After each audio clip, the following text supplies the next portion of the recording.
The federal deficit does not matter. Video number 7. P.O.O.F.O.S.I.E. For this 7th video, we're going to cover a lot of material, kind of like putting 10 pounds of information in a 5-pound bag. From news and politics to the possible, even probable UFO/ET connection, and culminating with the overall linkage to Bible prophecy, which ultimately reveals a new ancient Bible teaching that you almost certainly have never heard of before and is essential for you to know about in these last of the last days. But first, we will continue with our discussion about how it is now a proven fact that our federal deficit is irrelevant. And we will begin with the story reported on wherein Senate Majority Leader Mitch McConnell stated, and I quote, "Almost 70% of the federal revenue is provided by the top 10% of taxpayers now. Between 45% and 50% of Americans pay no income tax at all. We have an extraordinarily progressive tax code already. It is a mess and needs to be revisited again." End quote. Am I the only one who thinks that what needs to be revisited is how the good people of Kentucky keep re-electing this poor, misguided soul? For starters, it is a matter of public record that 25% or more of our federal revenue is provided by way of we the people's electronically generated monies, and this method of meeting federal expenditures is disguised by calling it monetizing and or quantitative easing as covered in video 3, and be very, very sure of this.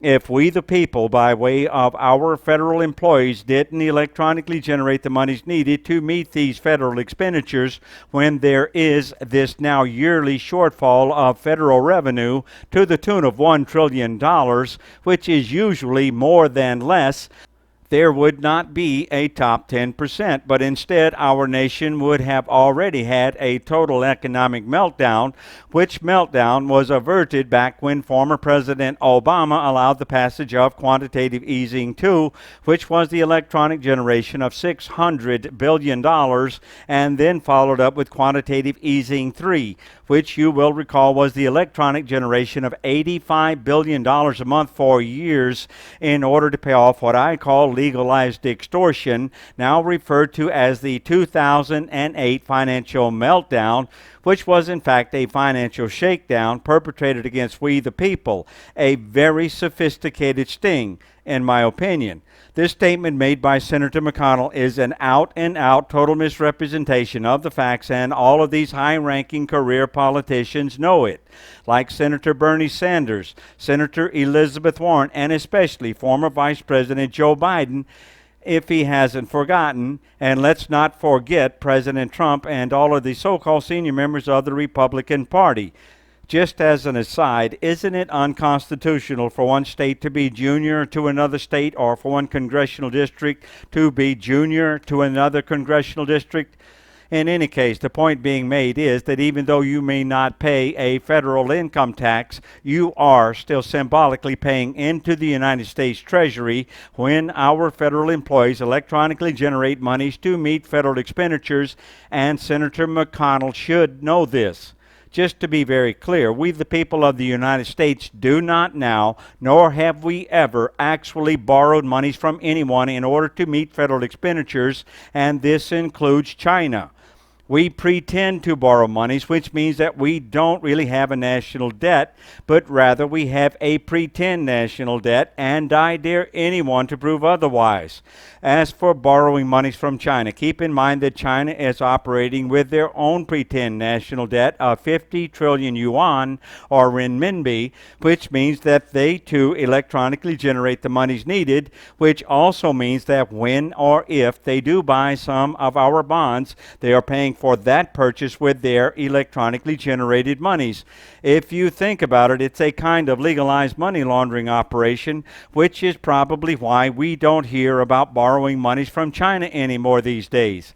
The Fed seem to have had a wake-up call, and just ask yourself, what would you purchase if your bank could never issue an insufficient funds notice as in relation to China, like the U.S., having no real spending limit, and this being openly flaunted when President Trump inquired about buying Greenland?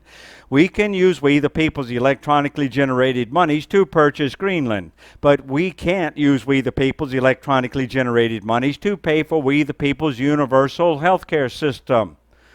China, too, flaunts their virtually limitless spending ability by supposedly buying tons of gold with their electronically generated monies. You can be certain that China is buying low and then reselling high, and without any intention of hanging on to a gold reserve. And now back to the intellectually insulting statement made by Senator McConnell.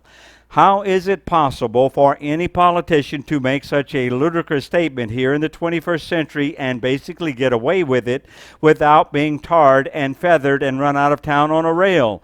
The answer is that for the most part, our pernicious corporate fake news media, as well as the in-the-know politicians from both parties, are loath for some unknown and as yet not publicly stated reason to admit that the federal deficit is irrelevant, and this being especially poignant when one considers that it is now more than 10 years since former President George W. Bush and former Vice President Dick Cheney went on the public record to state, and I quote, "The deficit does not matter," end quote. Then we have former President Obama and now President Trump, by their fiscal policy, both stating that the deficit does not matter, which, having all these factors combined, and there still not being any public discourse on the subject of the federal deficit in any way, shape, fashion, or form, allows one to see how the Mitch McConnells are insulated from any form of reprimand. You can look at it as the plutocracy controlled kleptocracy looking out for one of their own, a kind of mafiaism that is trying to, or maybe already has, established a Mafia State in order to preserve the status quo forever, if we the people allow them to get away with it. Before addressing the subject at hand with more specificity, I ask you, for the sake of greater understanding, to please view the previous 6 videos, all having the same title while having the delineation of 1 through 6. A further note is that if you are viewing my videos on YouTube instead of on Vimeo, that's V as in Victor, I-M-E-O, you are viewing them, and thankfully, on someone else's channel, because YouTube has banned me from having my own channel and from posting any comments, which is kind of an honor if you think about it, but I would still like to have my YouTube privileges restored. If you would consider doing what you can to this end, it would be appreciated. Say a tweet or an email to the appropriate party. With that request being made, the role being played by the corporate fake news media in order to bolster and preserve the plutocracy-controlled kleptocracy will be examined first.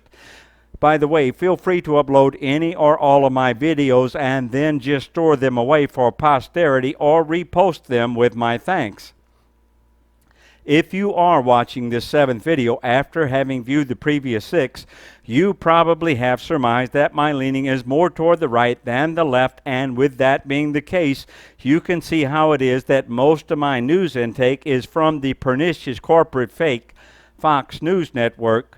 No real offense meant, just trying to elicit a response as well as trying to make a point, which point is that Fox News is a major player in keeping we the people dumbed down and living in a perpetual delusional state of mind when it comes to the federal deficit and it being totally irrelevant. However, they do have some of their people who haven't been completely intimidated and or brainwashed, and they are still able to have an independent thought process, which independent thought process has, shall we say, provoked them to state live on air that the deficit does not matter.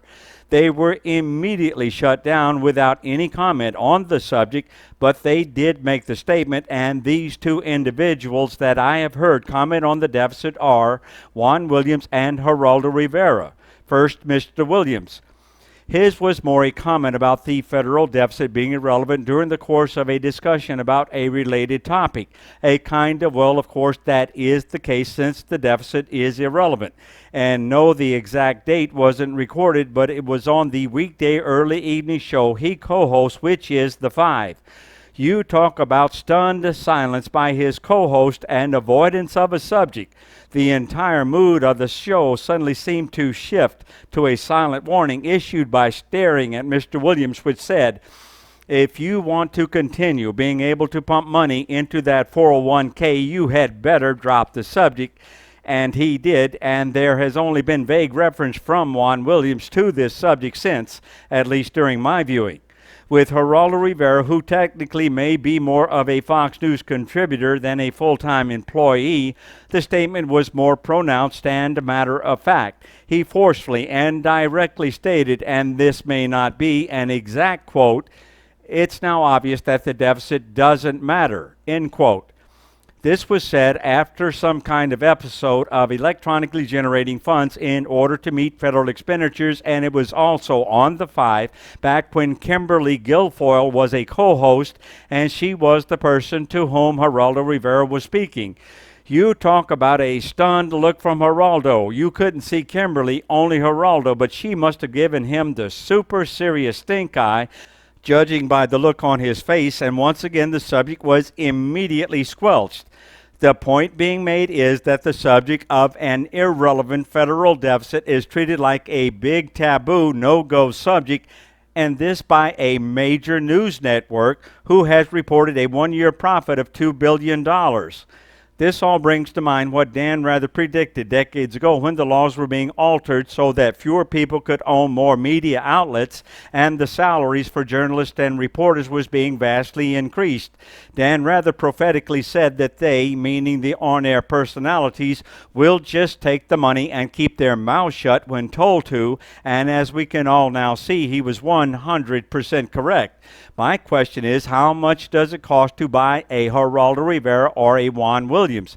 How do you have men like that? And we're talking about men who are men's men, practically whimpering while submitting to unrighteousness. It is always devastating for me to see someone whom one would think would never succumb to that sort of intimidation and or bribery, and Juan Williams and Geraldo Rivera are obviously not the only people at Fox News who have betrayed the public trust, and this kind of knuckling under is how a plutocracy-controlled kleptocracy or the Mafia State maintains their stranglehold on society. This kind of knuckling under is how the biggest economic news story in the history of creation is being withheld from we the American people. The Mafia State won't even allow any discussion at all one way or the other when it comes to the federal deficit being irrelevant, and all the time these people at Fox News are talking down to the other news media outlets and saying this, that, and the other about the deep state does that and the deep state says this, while they are the flunkies for the deep state, or what I call the Mafia State, the puppets for the plutocracy and the kleptocracy that is holding we the people back from realizing our manifest destiny. We can only hope that someone in some position of prominence within the various news media will grow a spine and do what's right, which in this case is to do an in-depth expose on the deficit so as to explain how and why it is that the deficit is irrelevant. If it was me, George W. Bush, a Yale graduate and a Harvard Business School graduate, as well as being a former president, would be my first guest. The next interview would be with AOC, Congresswoman Alexandria Ocasio-Cortez, who, like Bush and Cheney, is on the public record as saying the deficit does not matter. Shortly afterward, she was instructed to basically shut up, and she has, when it comes to telling the truth about the deficit being irrelevant. Again, the question becomes, who is it behind the scene that is pulling the strings of all of these supposedly powerful people? It is becoming more and more obvious with each passing day, with the federal deficit ballooning up by the trillions yearly, that there is someone behind the scene who has the clout, the authority to instruct our most prominent federal employees from our president on down, as well as the entire corporate fake news media, to not talk about the federal deficit being irrelevant. And even though this secret entity lurking somewhere in the background might be able to bribe and or intimidate Juan Williams and Geraldo Rivera in order to keep them quiet, but AOC? Anyways, as a good reference source on how we have come to have only 4 or 5 companies that own all of our media outlets, please view the documentary titled Shadows of Liberty. There is another potential guest to have on a news broadcast that would feature the deficit and the irrelevance or relevance of same after AOC, and he is a member of the elitist clique, and he seems to be on the verge of understanding that the federal deficit is irrelevant, and that's Warren Buffett. It seems that he is of the opinion that modern-day deficits don't matter, and he also seems to think that so long as the federal deficit stays within a certain percentage of the GDP, gross domestic product, then the deficit is manageable. The truth is that the federal deficit could and someday probably will be 100% or more of the GDP, and it will still be irrelevant. But Warren doesn't seem to have figured that out yet. As for modern-day deficits being irrelevant, it should be stated that it doesn't matter whether the deficit is modern or old or in any other state of time. It is still irrelevant regardless, and this especially for Warren if you view this video. Please note that a major factor in understanding how and why the deficit is irrelevant is to ask this simple question. How do you pay back electronically generated monies?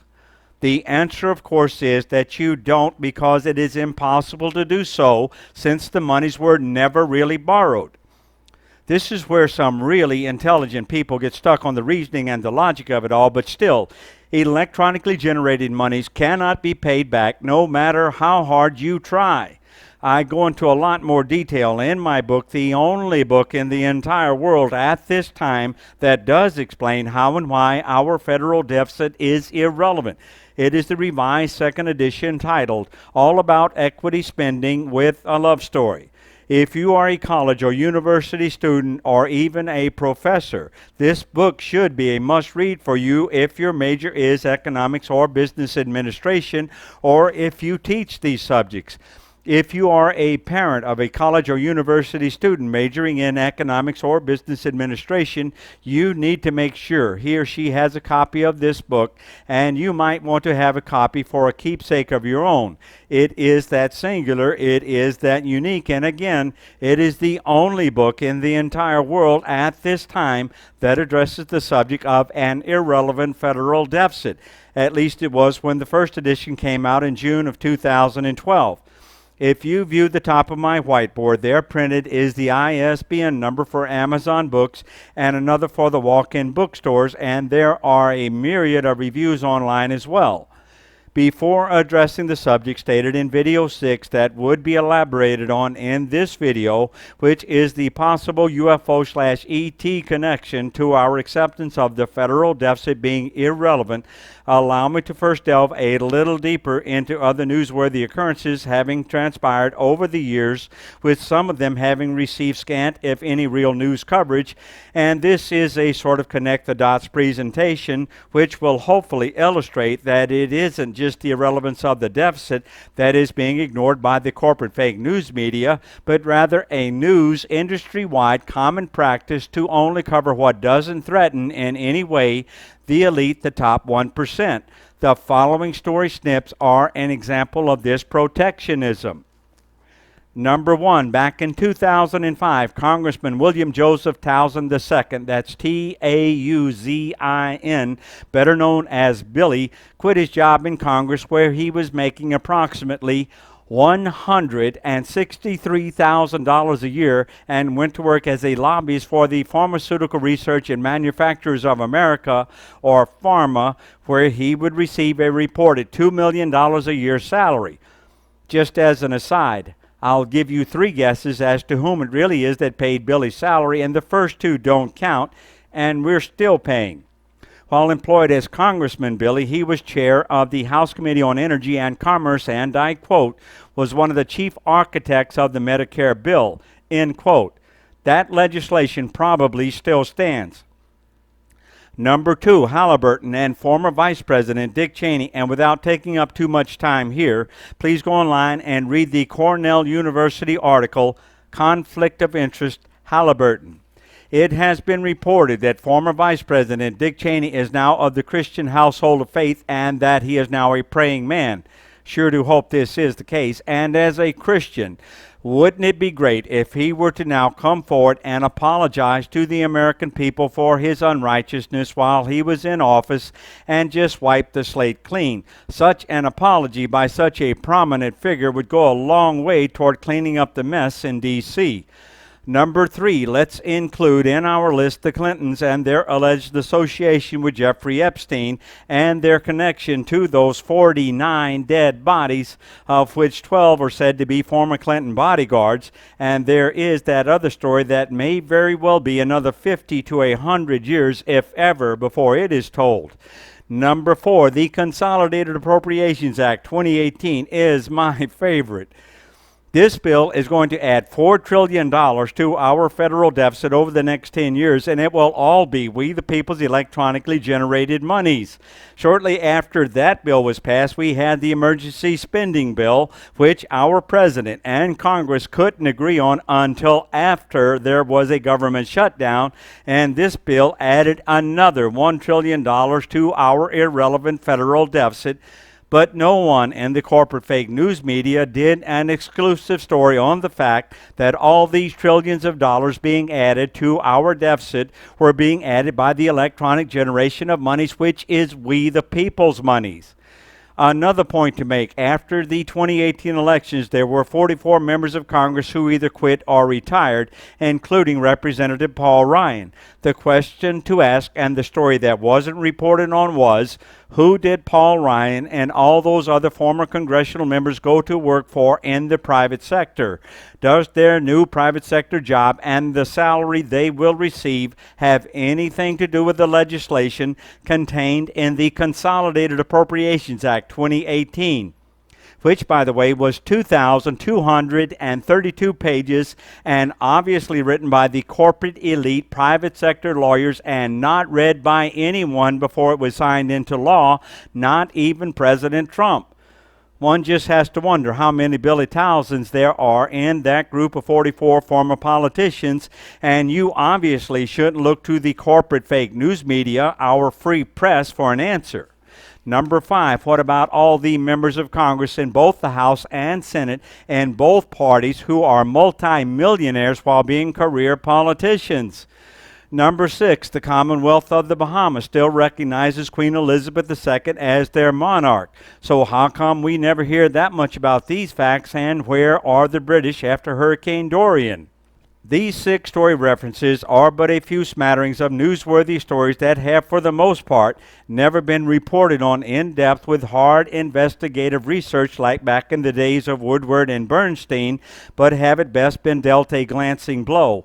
Coupled with lax superficial reporting and a near monopoly of ownership of all the major news media, it becomes clear that we are as a nation in real trouble when it comes to the possibility of having our First Amendment rights, if not taken away, still becoming nearly meaningless by not having a multi-diverse ownership of our media, our so-called free press.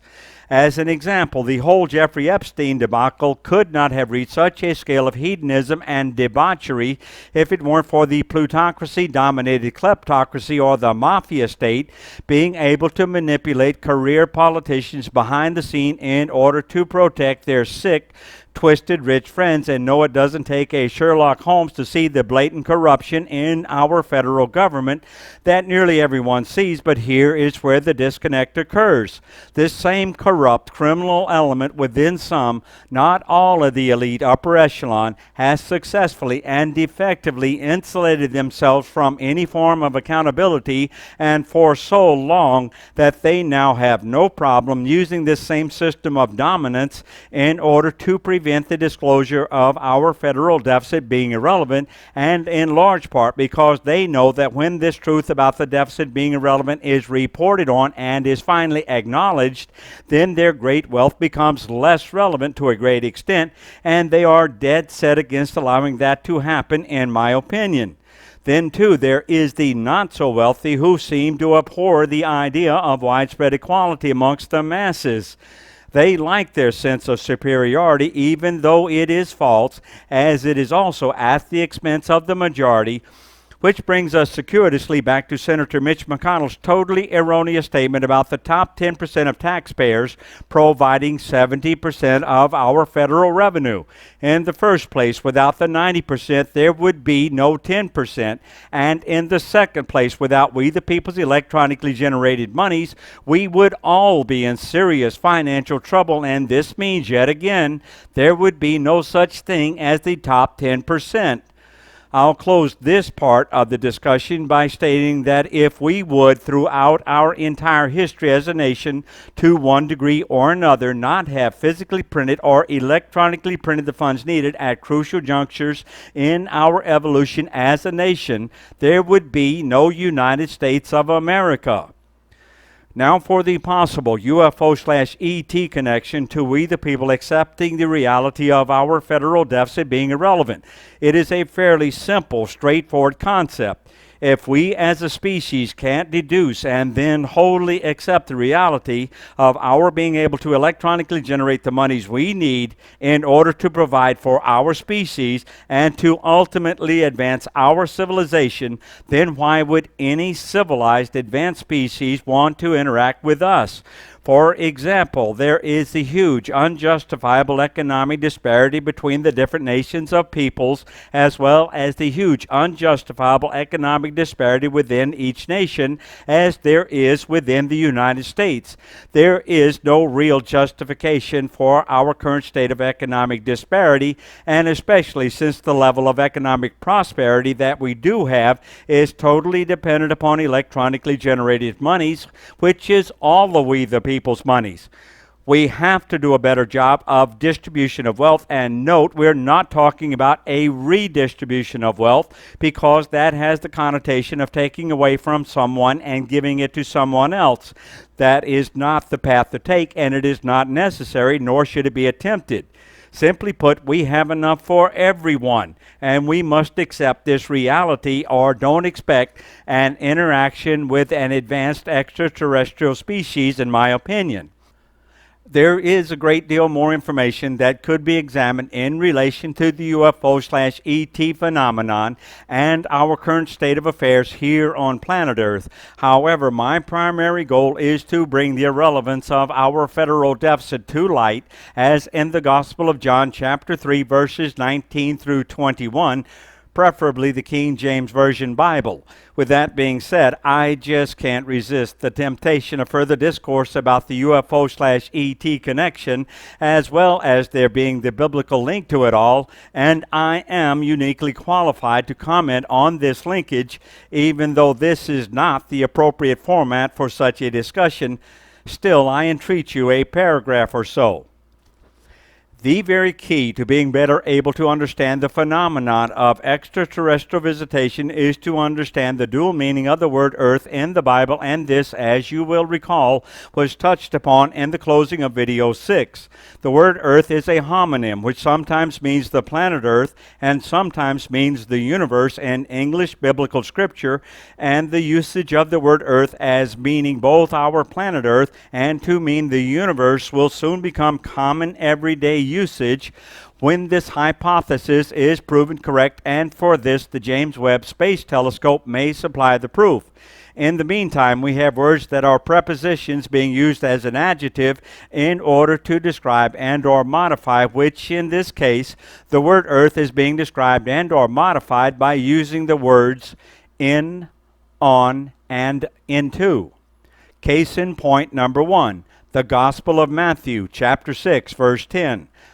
Thy kingdom come, thy will be done in earth as it is in heaven. Please, when you hear anyone, and I mean anyone, correct the spelling in this verse from in earth to on earth, you should respectfully correct them in the appropriate way and then ask them to present their reasoning if they choose to continue altering the English translation of the Bible in order to suit their limited understanding. You might ask them, if they don't cease and desist, to explain how they are able to superimpose their 21st century reasoning over the reasoning of literally hundreds of Bible scholars and translators over hundreds of years, and for their effort, a great many of them were burned alive at the stake. Just ask them if they are so sure of their modern-day translation ability that they would be willing to die for it. I'll tell you the answer, which you already know, and the answer, of course, is no. Time does not permit an adequate expository, nor again is this the proper format for such a discussion, so suffice it to say, full acceptance of the meaning contained in this verse of Scripture should, at the very least, free God from the mental matchbox most people imprison him in, and just to be sure, it means specifically that the will of God shall be done throughout the entire universe. Once again, this verse says, in earth, not on earth, and the word earth here means the universe. Case in point 2, Genesis chapter 1, verse 1. In the beginning, God created the heaven and the earth, as in God created the heaven and the universe. The same method of redress applies if you hear someone turn heaven, singular, into heavens, plural. You should call them out. And the fact that there was just the one heaven at this stage of creation, which creation would later have 3 heavens, is essential for accepting and understanding one of the most important astronomical proofs/discoveries of all time. The full expose of this topic can be found on my Facebook page, and as soon as possible there will be a video. If you are a Bible scholar who has been trying to decipher and or determine where exactly that water curtain/barrier as described in Genesis chapter 1 is located, here is your answer. And just in case, this finite, insulating, ever-expanding water curtain/barrier totally encompasses the entire earth, as in the entire universe. And keep in mind that the word universe wasn't created until the 1580s. This was after all the translations that were used in the translation of the King James 1611 Authorized Version Bible. Another note of interest is that the King James Version Bible most of us have today is not exactly the same as the original. It should also be stated that if my hypothesis proves correct, we're talking about Copernicus, Aristarchus, and Galileo level proof/discovery. Case in point 3, the Gospel of Luke, chapter 18, verse 8. I tell you that he will avenge them speedily. Nevertheless, when the Son of Man cometh, shall he find faith on the earth? This is one example out of the 978 times where the word earth occurs in Scripture when it refers to the planet Earth. Enough said for now. Case in point 4, Revelation chapter 12, verse 9. And the great dragon was cast out, that old serpent called the devil and Satan, which deceiveth the whole world. He was cast out into the earth, and his angels were cast out with him. In this verse of Scripture, the word into is used as an adjective in order to describe the word earth as meaning the universe, and it is also a case of simple logic and reasoning. Those millions, if not billions, and possibly trillions, or even hundreds of trillions of fallen angels, in my opinion, were not being cast into our planet Earth. And this should not be confused with the non-canonical Enoch account of the Watchers, which is a different occurrence and a different timeline. This verse of Scripture also ties it all together as far as accounting for some or maybe even most of our extraterrestrial visitors, but not all. Nowhere in the Bible does it say that man, the male and female of the man species, is the entirety of God's humanoid and or humanoid type creation. And again, those fallen angels probably numbered in the hundreds of trillions. And also keep in mind that they could have possibly accounted for 1/3 of the angels in the kingdom of heaven, which is that infinite expanse beyond that water curtain/barrier. In scientific terms, it is where we probably will find all that unaccounted for antimatter, as in earth meaning the universe being made up of matter, and this outer expanse or the kingdom of heaven being made up of antimatter. Then again, in biblical terms, we're talking about separating the light from the dark. Finally, science brings us up to the universe being this almost incomprehensible large sphere. The Bible always being way ahead adds the water curtain/barrier, which encompasses the entire universe/earth, and then goes much, much farther by having the infinite kingdom of heaven beyond, and then goes even further. Remember, the water curtain / barrier is finite, and science tells us that the universe is ever expanding, which means that eventually that antimatter kingdom of heaven will make contact with our matter, earth / universe, and science tells us that there will be another really big bang if this was to happen, and it will. From the biblical perspective, this is Bible prophecy. Heaven and earth, as in the kingdom of heaven and the universe, will pass away, and then God will create a new heaven and a new earth, and by then everyone will understand that the words universe and earth are interchangeable. Something else, and this is not to throw water on a warm fire, but unless you are born again, you can't be there. And don't get mad at me, I didn't write the rules. Please read in the Gospel of John, chapter 3, verses 1 through 21, preferably the King James Version Bible. So there we have it, and it is probably a lot more than you clicked on for. However, look at it like this. You are now definitely a member of an exclusive minority. For a more expansive expository, you can go on my Facebook page, and you can also read about the actual doctrine of how and what it means to be born again, so you can be there after the next Big Bang.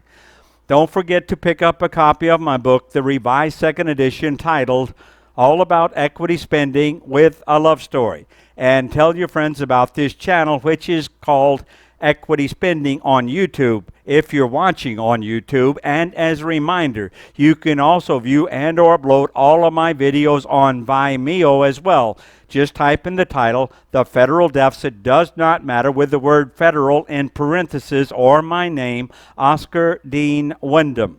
In video 8, we will continue our discussion as well, exploring the possibility of using the chant at these political rallies in order to have we the people's voice to be heard.